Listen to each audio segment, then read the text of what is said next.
નમસ્કાર, હું તો બોલીશમાં હું રોનક પટેલ આપનું સ્વાગત કરું છું. હું તો બોલીશ આજે સતત 1820મો એપિસોડ અને 1820મા એપિસોડના 3 મુદ્દા છે. પહેલો મુદ્દો છે કોના આશીર્વાદથી નથી હટતા દબાણ. જી હા, એટલે કે કોના દબાણથી નથી હટતા શહેરોમાં દબાણ. બીજો મુદ્દો છે ગેંગના ખાત્માનો આરંભ. ભલે સરકાર ના પાડતી હોય, ભલે વિભાગ ના પાડતો હોય, પણ હકીકત એ છે કે કમસે કમ મોટા શહેરોમાં અલગ અલગ પ્રકારની ટપોરીઓની ગેંગ ફરીથી સક્રિય થઈ છે. જો કે હકીકત એ પણ છે કે આ તમામ ગેંગોને એક પછી એક કરીને ડામવા માટે સરકારે અને પોલીસ વિભાગે પ્રયાસ પણ શરૂ કર્યા છે. રાજકોટમાં પણ એવો પ્રયાસ થયો છે, એટલે સમગ્ર મુદ્દાને સમજવો છે. અને ત્રીજો મુદ્દો છે પીએમ આવશે, વિકાસ લાવશે. આવતીકાલે પ્રધાનમંત્રી નરેન્દ્રભાઈ મોદી ગુજરાતના એક દિવસના પ્રવાસે છે. અનેક વિકાસના કાર્યોના લોકાર્પણ અને ખાતમુહૂર્ત થવાના છે.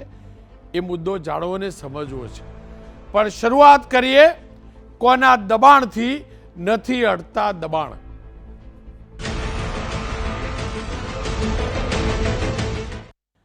આપણા ગુજરાતમાં લેન્ડ ગ્રેબિંગ સહિતના જબરજસ્ત એવા કાનૂન છે કે જેના કારણે સરકારી જગ્યાઓ પર જે પણ વ્યક્તિ કે જે પણ સંસ્થા દબાણ કરે તેની સામે ગુનો નોંધી શકાય.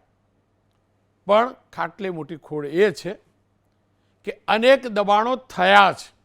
નગરપાલિકા હોય, મહાનગરપાલિકા હોય, રાજ્ય સરકારની જગ્યા હોય, પંચાયતની જગ્યા હોય, અનેક ઠેકાણે ન માત્ર દબાણો થયા છે, મોટી ઇમારતો તાણી બંધાઈ છે, પણ કોઈને કોઈ એવું દબાણ છે જેના કારણે અહીંયા બુલડોઝર ફરતું નથી.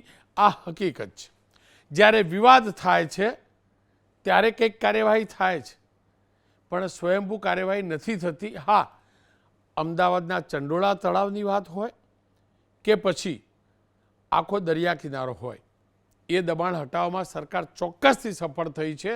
3-5 દશકમાં ક્યારે દબાણ હટાવવાની કામગીરી ન થઈ હોય એટલી થઈ છે, એ પણ વાસ્તવિકતા છે. પણ આજે વાત કરવી છે એવા દબાણ કે જેની અંદર ખુદ નેતાઓ કહે છે, ખુદ નેતાઓને પણ શાસક પક્ષના કહે છે કે કોઈનું તો દબાણ છે જેના કારણે ઓફિશિયલ પ્રશાસનના આદેશ બાદ પણ સ્થાનિક પ્રશાસન દબાણ નથી હટાવી શકતું. અને જ્યારે વાત સ્થાનિક નેતાઓની વાત થાય છે ત્યારે એ દબાણ રાજનેતાઓનું જ હોય છે. એ હકીકત છે.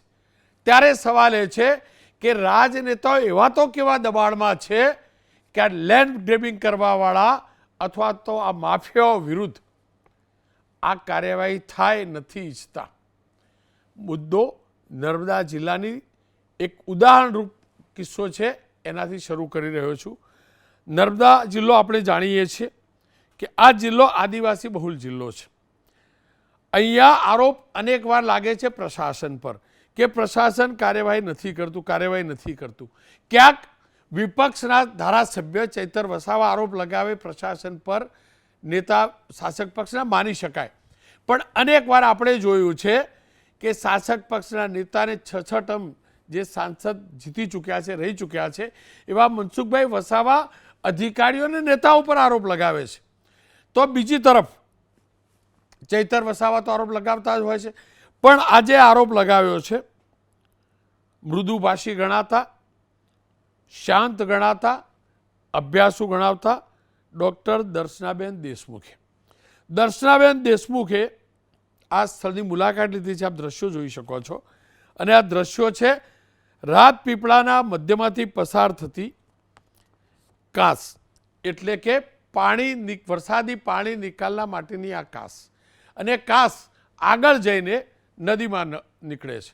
પણ આ કાંસના કાંઠે જબરજસ્ત દબાણ થયું છે. એક કોમ્પ્લેક્સ બની ગયું. કોમ્પ્લેક્સ માટે દબાણ થયું. કોમ્પ્લેક્સ માટે આખી વોલ બની અને એ વોલ કાંસની જગ્યાએ બની, જેના કારણે પાણીનો નેચરલ પ્રવાહ, પાણીનો જે ચોમાસાના વરસાદી પાણી હોય એનો નેચરલ પ્રવાહ રૂંધાય છે. દર્શનાબેનની વાત માનીએ તો એમને અનેકવાર રજૂઆત કરી, પણ કોઈ કાર્યવાહી ના થઈ. ધારાસભ્યો જિલ્લા સંકલનની બેઠકમાં રજૂઆત કરતા હોય છે. મહાનગરપાલિકાનો મુદ્દો હોય તો મહાનગરપાલિકામાં મહાનગરપાલિકાની પણ સંકલન હોય છે અને જિલ્લા સંકલન પણ હોય છે. જ્યારે જે જિલ્લો નગરપાલિકાવાળો જિલ્લો હોય છે ત્યાં જિલ્લાના કલેક્ટર પણ હોય છે અને પ્રશાસનના ઉચ્ચ અધિકારીઓ હોય છે. ત્યાં દર્શનાબેને રજૂઆત કરી, શાસક પક્ષના ધારાસભ્ય છે, અભ્યાસુ ધારાસભ્ય છે, તેમને રજૂઆત કરી કે આ ગેરકાયદેસર દબાણ થયું છે, ચોમાસામાં પાણી નિકાલનો રસ્તો રૂંધાશે અને એના કારણે લોકોને સમસ્યા થશે વોટર લોગિંગની. પણ દુર્ભાગ્ય જોજો કોઈ કાર્યવાહી ન થઈ. પ્રશાસનના આદેશ બાદ કાર્યવાહી ન થતાં ઉપરની ઓથોરિટી એટલે કે દક્ષિણ ગુજરાત માટેની જે ઓથોરિટી બનાવી ત્યાં રજૂઆત કરી તો કાર્યવાહી ન છૂટકે શરૂ થઈ પણ અચાનક અટકી ગઈ. દર્શનાબેન ગયા. દર્શનાબેને અધિકારીઓને પણ સૂચના આપી. લાંબી વાત કરી છે દર્શનાબેનની મીડિયા સાથે, પણ ત્યાં જેસીબી આવેલું હતું એનું કામ રોકાયું. એ મુદ્દે દર્શનાબેન જે વાત કરી રહ્યા છે એ પણ સાંભળી લો. અહીંયા સુધીની કાંસ છે, આટલા ફૂટ સુધીની આપણે ઊભા છે ત્યાં સુધી, બરાબર ને? તો આ બી આખું પૂરી કીધું ને, આમ ત્યાંથી આવે છે આખી સીધી કાંસ જ છે, બરાબર ને? એ વરસાદી કાંસ રસ્તો રોકી દીધો છે, એમ કાંસનો રસ્તો રોકી દીધો છે. અને 15 ફૂટ જેટલી હાઈટ છે પાછી કોન્ક્રીટ. પણ એવું નહીં, એ બાંધકામ લીધું ત્યારે એમણે તમારી પરમિશન નહોતી લીધી નગરપાલિકા પાસે? મને ખબર જ નથી. એવું તો અમારી પાસે પરમિશન તો આ જ આવે ને, તમારા અંડરમાં જ આવે ને. આવ્યું હતું આપણે શહેરી વિસ્તારમાં છે એટલે. પણ એવું નહીં, અહીંયાથી આટલું આ કેટલા ફૂટ થાય? આટલું આજે તમે કહો છો મંજૂરી વગર જ બાંધકામ કરેલું છે. એ તો મંજૂરી વગરનું બાંધકામ, પણ અહીંયાથી આ ફૂટ કેટલા ફૂટ થાય એમ અંદાજિત આપણે થઈ જાય ને? 20-25 જેટલું ફૂટ. પણ એવું નહીં, આ પાણીને જવાનો રસ્તો ક્યાં એમ પૂછું? અહીંયા સુધીની કાંસ છે. દર્શનાબેને આ પ્રકારે કેમ વાત કરવી પડી? કંઈક તો કારણ હશે ને. અને આ પહેલી વાર નથી. દર્શનાબેન પહેલી વાર બોલ્યા હશે, પણ આ જ રીતે 3 દ્રશ્યો તમે જોજો. દર્શનાબેનની વાત જોજો, સાંસદ મનસુખભાઈ વસાવાની પણ વાત જોજો અને ચેતરભાઈ વસાવાની પણ વાત જોજો. મુદ્દા અલગ અલગ છે પણ આરોપ લગભગ એક જેવા છે કે અધિકારીઓ સાથેની સાંઠગાંઠ, કોન્ટ્રાક્ટર સાથેની સાંઠગાંઠ, પણ કોમન આવે છે નેતા. કંઈક તો દાળમાં કાળું છે નર્મદા જિલ્લામાં. 3ની વાત સાંભળી લો. આમ તો નર્મદા કિનારે લગભગ છાસવારે કઈ ને કઈ પ્રકારે આવી પ્રકારની ગેરકાયદેસરની રેતી ખનનની પ્રવૃત્તિ ચાલે જ છે.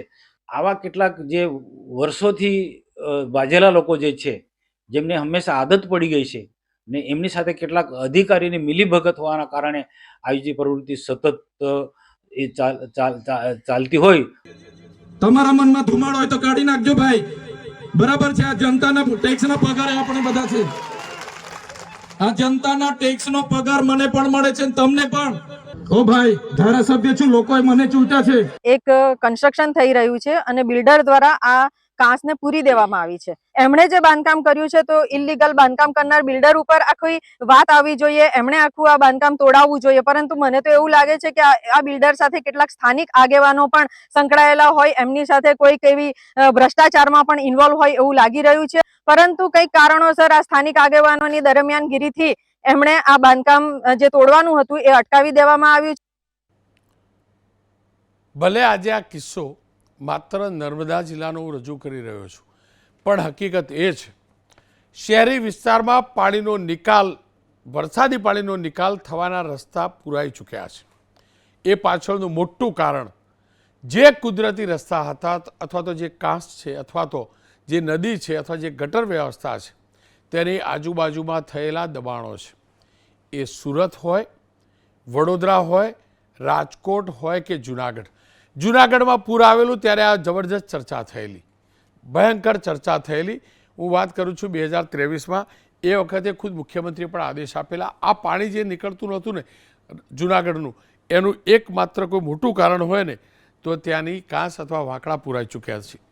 રાજકોટની અંદર પણ આ જ પ્રકારની સ્થિતિ હતી અને રાજકોટમાં તો સ્થિતિ એવી હતી કે જ્યારે ત્યારે મહાનગરપાલિકાએ બકાયદા ઠરાવ કરીને કાંસ ઉપર નિર્માણ કરવાની છૂટ આપેલી, નિર્માણ કરવાની કાંસ ઉપરની છૂટ આપેલી. આપ કલ્પના કરો.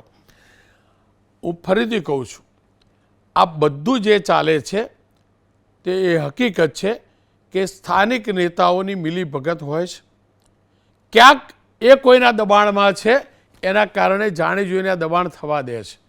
ક્યાંક અધિકારીઓની પણ મિલીભગત છે. અને એટલે જ સમગ્ર મુદ્દાને સમજવું એટલે જરૂરી છે. માર્ચ ચાલી રહ્યો છે, 15 જૂન પછી ચોમાસું આવે છે, પ્રી મોન્સૂન કામગીરી શરૂ થશે હવે. અને પ્રી મોન્સૂન કામગીરી તમારે કરવી હોય ને તો કાંસ, નહેર, પાણીના નિકાલના રસ્તા સાફ કરો ને એ પહેલાં આજુબાજુ જે ખોટા ગેરકાનૂની રીતે નિર્માણો થયા છે ને એને જમીનદોસ્ત કરજો. દાદાના બુલડોઝરમાં ભરપૂર ડીઝલ પુરાવજો અને ડીઝલના વચ્ચે એટલું પુરાવો કે કોઈ પણ પક્ષનો કોઈ નેતા વચ્ચે ના આવે. નર્મદા જિલ્લાની સ્થિતિ પણ સમજવી છે. MS ગોયલ સાહેબ નિવૃત્ત એડિશનલ કલેક્ટર છે એટલે પ્રશાસનિક લિમિટેશન અને દબાણો વિશે પણ જાણવું છે. અમીબેન રાવત કોંગ્રેસના નેતા છે અને વડોદરાની સ્થિતિ તો જાણીએ છીએ.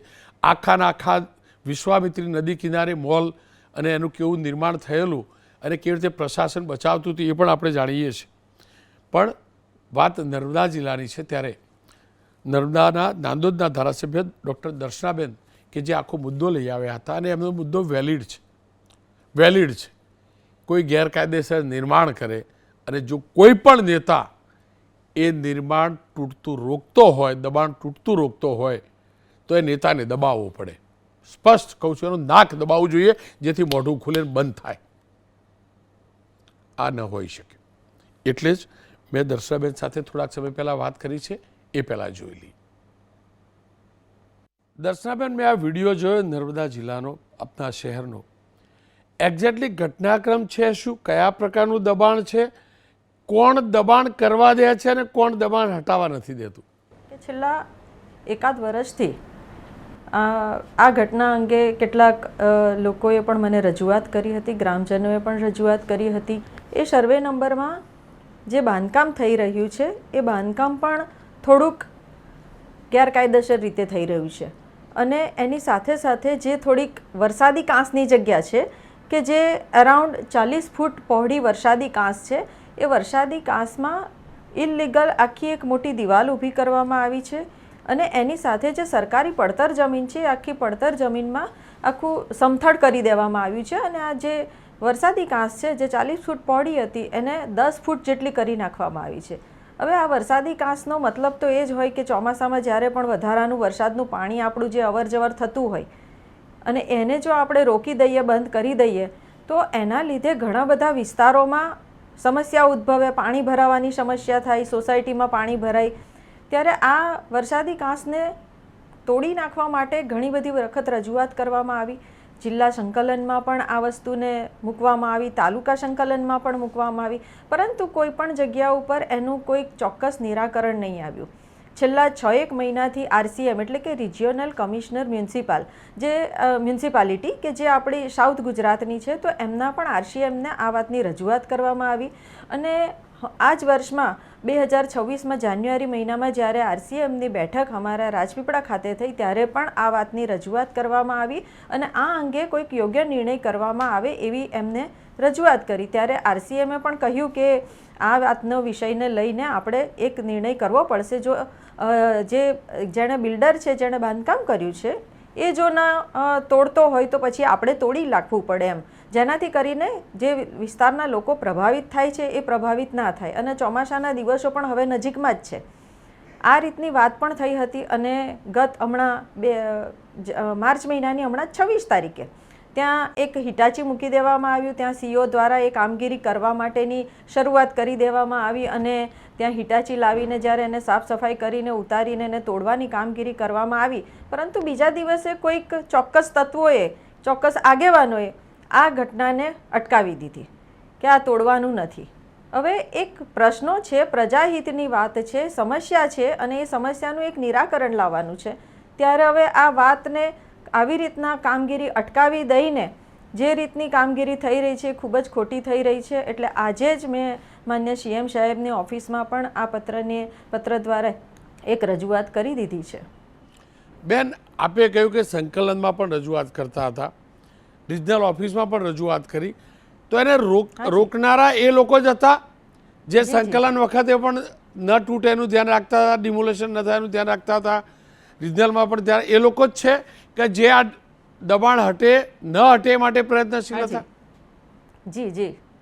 તો બેન એ લોકો છે કોણ, એ વ્યક્તિઓ છે કોણ? સ્થાનિક આગેવાનો જ છે રોનકભાઈ, એ લોકો કે જેમની એમની સાથે બિલ્ડરો સાથે સાઠગાંઠ છે. રાજકીય આગેવાન ને? હા, હોય જ ને, એવું જ હોય ને. સ્થાનિક આગેવાનો રાજકીય આગેવાનો જ હોય. હવે જો રાજકીય આગેવાનો જ હોય. હવે રાજકીય આગેવાનોમાં કોંગ્રેસનું તો કશું રહ્યું નથી, આપનું પણ એ વિસ્તારમાં રહ્યું નથી, તો એ બીજેપીના આગેવાન જ હશે ને? હોઈ શકે ને. પણ બીજેપીના આગેવાન આ પ્રકારના કૃત્ય કરે એ કેટલું યોગ્ય? શાસક પક્ષ, અધિકારીઓ તો શાસક પક્ષની ઇમ્પ્રેશનમાં જ હોય અને એનો દુરુપયોગ કરે છે આ લોકો. જે લોકોએ આ રોકવવાની માટેની કોશિશ કરી છે એનું મને નામ નથી મળી શક્યું, એટલા માટે હું કહી નથી શકતી કે કોણે રોકાવડાવ્યું છે. અને જો મને નામ મળી ગયું હોત તો હું આપને ચોક્કસ એ જણાવતી કે આ લોકોએ આ કામગીરીને રોકાવવા માટેની અટકાવવા માટેની કામગીરી કરી છે, પરંતુ અધિકારી દ્વારા મને નામ આપવામાં નથી આવ્યું. પણ અધિકારીઓ કહ્યું તો હશે ને કે તમારા પક્ષના છે, હું કરું છું એવું? તમે પૂછ્યું તો હોય ને કે સાચાનો સાથ કેમ નથી આપતા? એમણે મને કશું જ નથી કર્યું કે એમણે મને જ્યારે કામગીરી શરૂ કરવાની હતી ત્યારે પણ માહિતી આપી કે બેન અમે હિટાચી મૂકી દીધું છે અને અમે કામગીરી શરૂ કરીએ છીએ, અમે લોકો 3-4 દિવસમાં કામગીરી પૂર્ણ કરી દઈશું, એવી પણ એમણે મને માહિતી આપી હતી. પરંતુ અચાનક જ એમણે કામગીરી અટકાવી દઈને મને કહ્યું કે અમે કામગીરી અત્યારે અટકાવી દઈએ છીએ, આપ જ્યારે કહેશો પછી જ્યારે ફરીથી તે વખતે અમે એ કામગીરી શરૂ કરીશું. મેં કીધું અત્યારે પણ જ્યારે મંજૂરી આપી છે એ તો તમને તમારા અધિકારીઓ દ્વારા જ મંજૂરી આપી છે કે ભાઈ આ ખોટું છે, ઇલીગલ છે અને દબાણ છે, તો એને તોડવાનું છે અને પ્રજાના હિતમાં કામ કરવાનું છે. જો બેન, પ્રજાના હિતનું કામ, દબાણ છે, પૂર અને પાણી ભરાવાની સ્થિતિ થતી હોય છે, જી, એના કારણે દબાણ દૂર કરવાનું ક્લિયર કટ આદેશ છે, પછી દૂર કરવાનું. છતાં પણ જો કોઈ રોકતું હોય ને પણ ધારાસભ્ય આટલો અંગત રસ લેતા હોય છતાં પણ કોઈ રોકતું હોય, એનો મતલબ બેન કોઈ મજબૂત વ્યક્તિ છે, એ તો પાક્કું ને. ધારાસભ્ય કરતાં વધુ મજબૂત છે પોલિટિકલી. હા, એ વાત તો સાચી છે અને જી, 100%ની વાત સાચી છે તમારી. અને એ મજબૂત નેતા તો તમારે પક્ષમાં જ હોય, બીજા પક્ષમાં તો કોઈ નેતા રહ્યું નથી મજબૂત. જી, સાચી વાત છે આપની. તો આ કેટલું દુર્ભાગ્યપૂર્ણ, મને કહો, કેટલું દુર્ભાગ્યપૂર્ણ તમારા પક્ષનો કોઈ પણ નેતા બિલ્ડરના, માફ કરજો પણ આ ખરાબ શબ્દો બોલું છું, બિલ્ડરના ખોળે બેસી જાય, એ કેટલું યોગ્ય? એ યોગ્ય નથી જ, પરંતુ એ તો જે તે વ્યક્તિએ સમજવાની જરૂર હતી ને કે એ જે કરી રહ્યા છે એ તદ્દન ખોટું છે. તમે જ્યારે ખોટાનો સાથ આપી રહ્યા હો અને પ્રજાના હિતની વાત હોય ત્યારે તમે જ્યારે ખોટાનો સાથ આપી રહ્યા હો તે કેટલા અંશે યોગ્ય છે? બેન, હજુ પણ જો આપ નામ જાણતા હોય કહેવું હોય તો કહી શકો છો. મને નામ નથી જણાવ્યું ને, એટલા માટે તો મારે તકલીફ ઊભી થઈ છે. જે તે અધિકારી પોતાનો, એને પણ પોતાની માટે પ્રશ્ન ઉપસ્થિત થતો હોય એટલે ન કહી શક્યા હોય એ મને.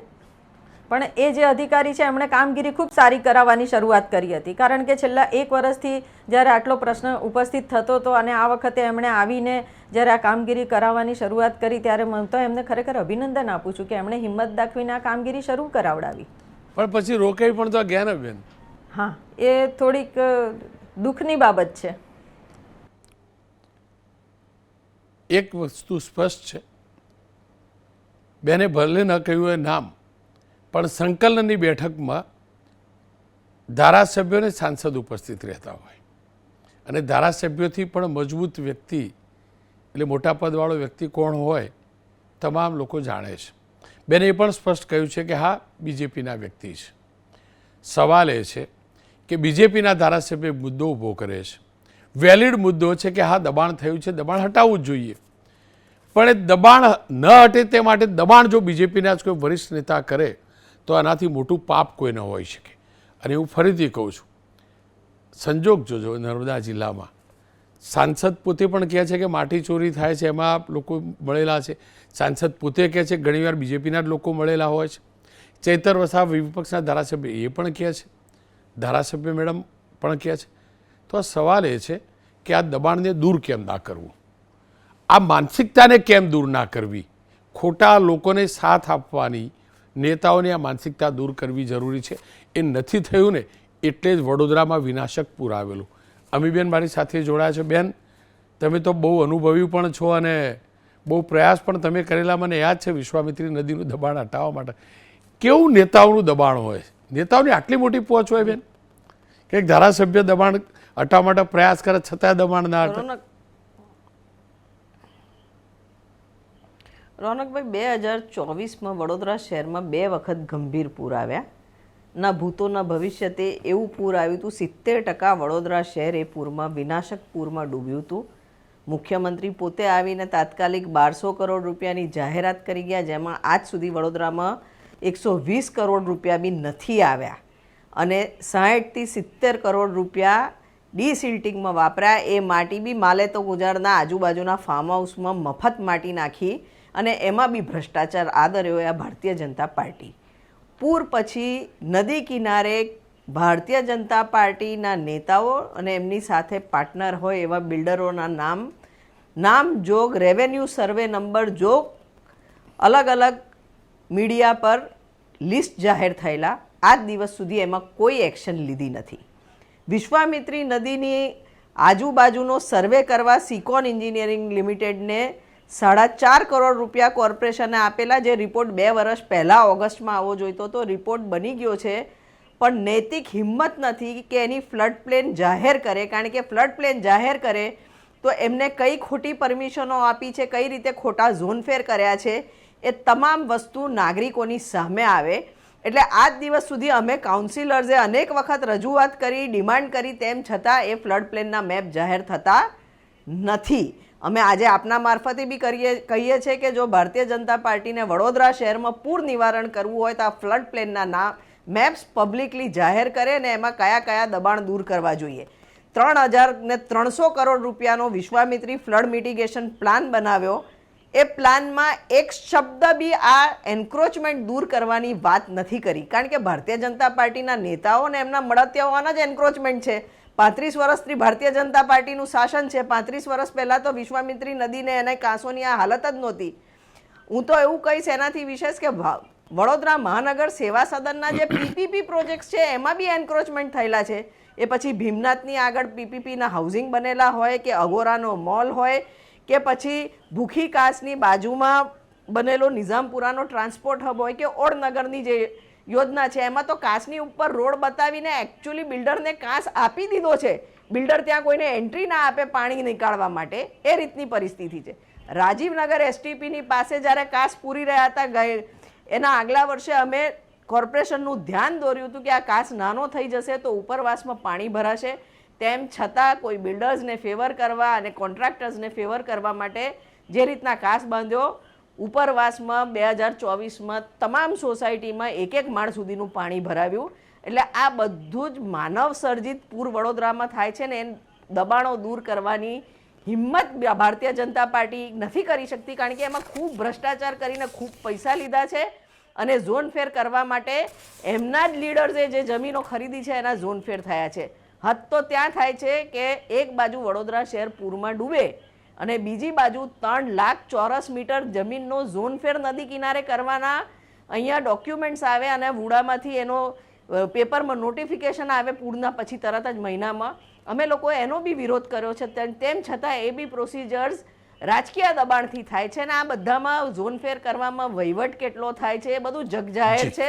આમાં કેટલો ભ્રષ્ટાચાર હોય છે, કેટલો પૈસો ઇન્વોલ્વ છે, અને એટલે જ ક્યાંક આ નૈતિક હિંમત નથી. દર્શનાબેન ભારતીય જનતા પાર્ટીના એમએલએ હોવા છતાં એમને બહાર કાઢ્યું. ચૈતરભાઈ બોલ્યા, મનસુખભાઈ બોલ્યા, પણ બધા જે બોલી રહ્યા છે તો સામે ભારતીય જનતા પાર્ટીના સીએમ લેવલથી કેમ એક્શન નથી લેવાતી? કાં તો સ્પ્લિટ ઉપર સુધી જતો હોય આ ભ્રષ્ટાચારનો સ્પ્લિટ, પણ વડોદરા નહીં ગુજરાતના તમામ શહેરોની આ જ પરિસ્થિતિ છે. શહેરમાં જમીનોની જેમ જેમ કિંમત વધે છે, નદી કિનારે કાંસોના કિનારે જે જીડીસીઆરના નોર્મ્સ છે એને વાયોલેટ કરીને બાંધકામની જે ખોટી પરમિશન આપે છે એ પરમિશનમાં લાખો કરોડોનો ભ્રષ્ટાચાર થાય છે. અને એટલે જ કહેવામાં આવે છે કે રેવન્યુ ડિપાર્ટમેન્ટમાં સૌથી વધારે ભ્રષ્ટાચાર અને સૌથી વધારે કમાઈ હોય છે. અને આ વસ્તુ તો મુખ્યમંત્રી બી સ્વીકારે છે અને વિજય રૂપાણી સાહેબ બી આ વસ્તુ બોલેલા.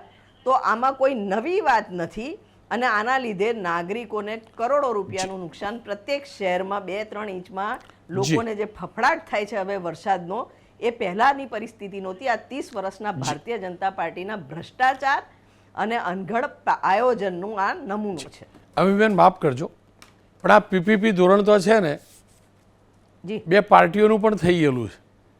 તમારા પક્ષના પીપી એટલે 2 પાર્ટી, ખાલી પબ્લિક પ્રાઇવેટ નહીં, 2 પાર્ટીનું. તમારા ઘણા લોકો, તમે આઈ સ્માઇલ, તમે સમજી ગયા મારો કહેવાનો મતલબ. તમારા ઘણા લોકો મળેલા છે અને સેટિંગ કરીને અવાજ નહીં ઉઠાવતા. CR પાટીલ પેલા શબ્દો વાપરેલા, સહકારમાં ઈલું ઈલું, એવું શહેરોમાં ઈલું ઈલું ચાલે છે ને, એ જ આ સમસ્યા છે. કહી દો, તમારી વાત કહી દો. રોનકભાઈ, એક વસ્તુ હું ચોક્કસ કહીશ કે વડોદરા શહેરમાં અગોરા મોલ વિશે અમે જે છેલ્લા 6 વર્ષથી લડત આપી, જી, એમાં પૂર પછી ફક્ત એક દબાણ દૂર કરવાનો દેખાવો કર્યો. આજે બી ત્યાં 9 ફૂટ જાડી દિવાલ અને 1 લાખ ચોરસ ફૂટનું એન્ક્રોચમેન્ટ જે બિલ્ડરે કર્યું છે હજી સુધી હટાવ્યું નથી અને અમારા પર 1100 કરોડનો માનહાનિનો કેસ એ બિલ્ડરે કરેલો છે.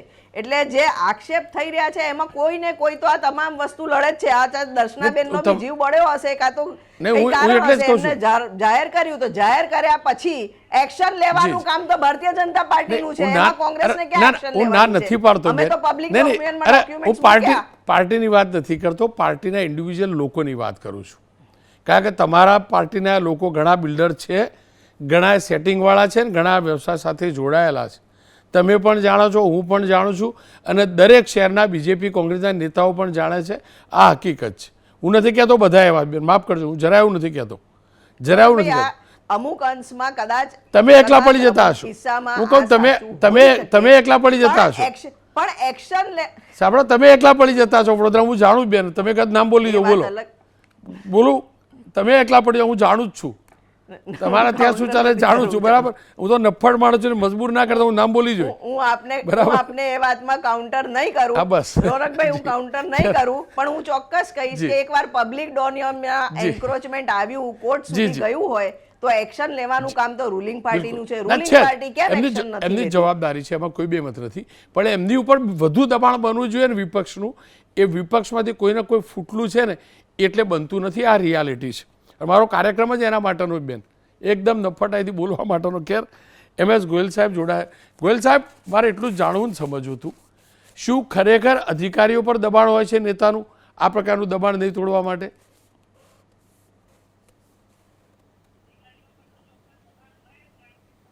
જો દબાણ અધિકારીઓ ઉપર હોય એ સ્વાભાવિક છે, કારણ કે એમાં કોઈના ને કોઈના હિત જળવાયેલા હોય એટલે દબાણ હોઈ શકે. પણ આ જે વાત, જે વિષય છે, એ જે મોટા ભાગના પ્રશ્નો ઊભા થાય છે, કન્સ્ટ્રક્શનની પરમિશન સ્થાનિક સ્વરાજ્યની સંસ્થાએ આપવાની હોય છે. એટલે સ્થાનિક સ્વરાજ્યની સંસ્થા કન્સ્ટ્રક્શનની પરમિશન ના આપે અને શહેરોની અંદર ને ગ્રામ્ય વિસ્તારમાં જે બાંધકામો જે થાય છે સરકારી જમીનો ઉપર, એના દબાણો તો દૂર કરવાની જવાબદારી રેવન્યુ તંત્રની બી છે ને સ્થાનિક સ્વરાજ્યની સંસ્થાની બી છે, બરાબર. અને દાખલા તરીકે હમણાં જે વાત કરી કે ભાઈ આ ગામની અંદર પર્ટિક્યુલર જગ્યાએ દબાણ છે, એવા દબાણ તો તાત્કાલિક તૂટી જ જવા જોઈએ. એમાં રાહ જોવાની આવતી જ નથી. કોઈ નેતાનું દબાણ ચાલે જ નહીં. જ્યારે આઈડેન્ટિફાઈ થઈ ગયું છે, ધારાસભ્ય પોતે કીધું છે કે આ જગ્યાએ આ દબાણ છે, પછી એ દબાણ કેવી રીતે રહી શકે? અને સરકારી જમીન ઉપર જો છે, જેમ કહેવામાં આવે છે કે સરકારી, જો એ સરકારી જમીન હોય તો તરત જ દૂર કરવું જ જોઈએ, એમાં કોઈ સવાલ નથી. પણ આખા ગુજરાતમાં જ્યાં જ્યાં પણ વોકળા છે, જ્યાં જ્યાં પણ વોટરવેઝ છે, જ્યાં જ્યાં પણ નદીઓના પૂર વિસ્તારો મોટા થયા છે, એવા તમામ જિલ્લાઓમાં તમે જગ્યાએ, અને જ્યાં બેને કીધું એમ કે જ્યાં કિંમતી જમીનો થઈ ગઈ છે ત્યાં આવા પ્રકારના ન્યુસન્સ લોકોએ ન્યુસન્સ ઊભા કર્યા છે અને એના લીધે જ પૂર આવે છે અને નાના માણસોને સહન કરવાનું આવે છે. તમામ ખાડી વિસ્તારો, તમામ વોળા વોકળા વોટરવેઝ જેટલા છે એના ઉપરના દબાણો દૂર કરવા માટે સરકારે સ્પેશિયલ ઝુંબેશ ચલાવવી જોઈએ અને ગેરકાયદેસરની પરમિશનો આપી હોય તો એને રદ કરવી જોઈએ. ખરેખર આ એક બહુ દુઃખદ બાબત છે. ગુજરાતની અંદર તો મેં તો જોયું છે કે કોઈ જિલ્લો એવો નથી કે જે જિલ્લામાં આ પ્રશ્ન ન હોય. રાધનપુરમાં ફ્લડ આવ્યું, આના લીધે આવ્યું. પાલનપુરમાં આવ્યું, આના લીધે આવ્યું. મહેસાણામાં આવ્યું, આના લીધે આવ્યું. સુરતમાં ખાડીપુર વારંવાર આવે છે, દબાણોના લીધે જ આવે છે. દાખલા તરીકે અહીંયા ભાઠા વિસ્તાર છે, આખો ડૂબી ગયો હતો. હું અહીંયા STM હતો ત્યારે. અત્યારે ત્યાં ભાઠા વિસ્તારમાં જાઓ તો બંગલા બની ગયા છે અને ભાઠા વિસ્તારની અંદર ફટાફટ પરમિશનો અપાઈ રહી. અરે ડૂબમાં ગયેલો વિસ્તાર છે, ત્યાં કેવી રીતે કન્સ્ટ્રક્શનની પરમિશન અપાય, કેવી રીતે આ થાય? એટલે આ બધું જ જે થઈ રહ્યું છે ને એ તદ્દન ખોટું, ગેરકાયદેસર રીતે થઈ રહ્યું છે અને જેને કહેવાય ને કે એકદમ ભ્રષ્ટ તંત્રનું કામ છે. આ ન ચાલે સાહેબ. કારણ શું હોય? પંચાયતની વિરુદ્ધનું કામ થઈ રહ્યું છે આ. સાહેબ, જ્યારે જી વાત કરો સર. કારણ તો એ બધા જાણો છો તમે શું કારણ હોઈ શકે. પોલિટિકલ બી કારણ હોય છે ને અધિકારીઓની મિલીભગત બી કારણ છે. બે કારણોથી થાય છે. પણ ધારાસભ્ય રજૂઆત કરે કે જ્યારે આ પ્રક્રિયાઓ ચાલતી હોય છે ત્યારે જી સર એ તો એકદમ દુઃખદ બાબત છે. એ તો દૂર થઈ જ જશે 2 દિવસમાં. તમે જોજો ને, હવે એબીપી અસ્મિતા ઉપર આવ્યું એટલે એ તો નિકાલ થઈ જશે એ વિષયનો. પણ આ તો આખા ગુજરાતનો મોટા પ્રમાણમાં વિષય છે અને એના લીધે મોટું નુકસાન થાય છે. સરકારે આ બાબત છે, તમારો આ જે અહેવાલ છે એને ધ્યાને લેવો જોઈએ અને આવા બધા જે કંઈ પ્રોબ્લેમ છે એ પ્રોબ્લેમને દૂર કરવા પડશે. આજે નહીં તો કાલે કરવા પડશે ને, નહીં તો પ્રજા એનાથી બહુ જ દુઃખી છે ખરેખર. તમે જ્યાં જુઓ ત્યાં આજ હું તમને કહું, હું એસડીએમ હતો નવસારીમાં, તો ગણદેવી જતા એ 2 ગામોની અંદર મારી જોડે 63ની પરમિશન માંગી. મને કીધું કે સાહેબ તમે પરમિશન આપી દો, કોઈ વાંધો નથી, ખુલ્લી જમીન છે, ખેતરાળ જમીન છે. મેં કીધું ના ભાઈ, હું અહીંથી ચાલુ છું, મેં જોયું છે કે આ જગ્યા જે છે નીચાણવાળી છે, એ જ લાગે છે મને. હું સ્થળ ઉપર જોવા ગયો અને નીચાણવાળી હતી, મેં પરમિશન નહીં આપી કે આમાં બિનખેતી ન થઈ શકે ભાઈ, તો ના થયું. બરોબર છે, તે અધિકારીઓએ ધ્યાન તો રાખવું જ પડે, બિનખેતી બી ન કરવું પડે અને બાંધકામની મંજૂરી આપનાર અધિકારીએ વિશેષ ધ્યાન રાખવું પડે, કારણ કે એ વિષય એનો છે કે કેટલો ઊંડું છે, સ્થળ કેવું છે, શું છે, એ બધું જોઈને કરવું. અરે ટીપીઓ એ કેટલાય શહેરોની અંદર તમે જુઓ ને, ખાડીના ઉપર આવેલી જમીનો છે, વોકળામાં ચાલી ગયેલી જમીનો છે, એવી જમીનોના બીજે સારી જગ્યાએ એમને એફપી આપી દીધા છે. આવી બી ઘટનાઓ ઘટી છે અને આ બધી ઘટનાઓ ઘટે છે એના લીધે ભ્રષ્ટાચાર વધે છે. બિલકુલ. એના લીધે લોકોમાં અસહયોગ અને લોકોની અંદર અસંતોષ પેદા થાય છે. એટલે આ તો એકદમ ખોટી વસ્તુ છે અને આ વસ્તુ દૂર થવી જોઈએ. ગોયલ સાહેબ, આપનો ખૂબ ખૂબ આભાર. ખેર, એક ધારાસભ્ય સવાલ ઉઠાવે છે. સવાલ એ છે, ધારાસભ્યની વેલિડ વાત હોય, દબાણ છે અને એ આદેશ થયો હોય તો એને રોકે છે કોણ? કોણ છે નેતાઓ? એ મારો નહીં, સરકારનો વિષય છે. એ નેતાઓ વિરુદ્ધ પણ કાર્યવાહી કરવાનો. અને હું ફરીથી કહું છું, આજે મેં કાર્યક્રમ એટલે કર્યો છે, 3 મહિના બાકી છે હજી. તમામ નગરપાલિકા, મહાનગરપાલિકાઓ પાસે પાણીના નિકાલના યોગ્ય રસ્તા કરવાની. પછી વાર્તા ના કરતા કે ગ્લોબલ વોર્મિંગ આવ્યું ને અચાનક વરસાદ પડી ગયો, બધી વાર્તાઓ છે. હકીકત એ છે, ગેરકાયદેસર દબાણો નદી કિનારે, વોકળા કિનારે બન્યા છે. એના કારણે નૈસર્ગિક રસ્તા બંધ થયા છે પાણી નિકાલના. એના જ કારણે શહેર ડૂબે છે અને અમારા જેવા કરદાતા નાગરિકો હેરાન થાય છે. સુરત, રાજકોટ, વડોદરા, જામનગર, ભાવનગર, જુનાગઢ, તમામ શહેરોમાં મારી ફરજ હતી આયનો બતાવવાની. સરકારે એઝ ઇટ ઇઝ જોવો તો એઝ ઇટ ઇઝ જોવે અને ટીકાવાળા ચશ્માથી જોવા હોય તો ટીકાવાળા ચશ્માથી. જ્યારે ડૂબશે ને કોઈ પણ શહેર, એટલે હું આ કાર્યક્રમના ફરીથી અંશો બતાવીશ. પાક્કું છે, કન્ફર્મ છે. જે પણ ચીફ ઓફિસરો હોય, જે પણ મહાનગરપાલિકાના અધિકારીઓ હોય, અત્યારે તો મસ્ત માહોલ છે, કોઈ બોડી જ નથી, બધે વહીવટદાર શાસન છે. વહીવટ કરી લો બુલડોઝર ફેવરીને, તો જ ઠેકાણે આવશે. આ બધું નવી બોડી બની ગઈ, નહીં તોડવા દે પાછું. આ પણ હકીકત છે. પણ હા, અધિકારીઓનો પવિત્ર ભાવ હોય તો જ થાય પાછું.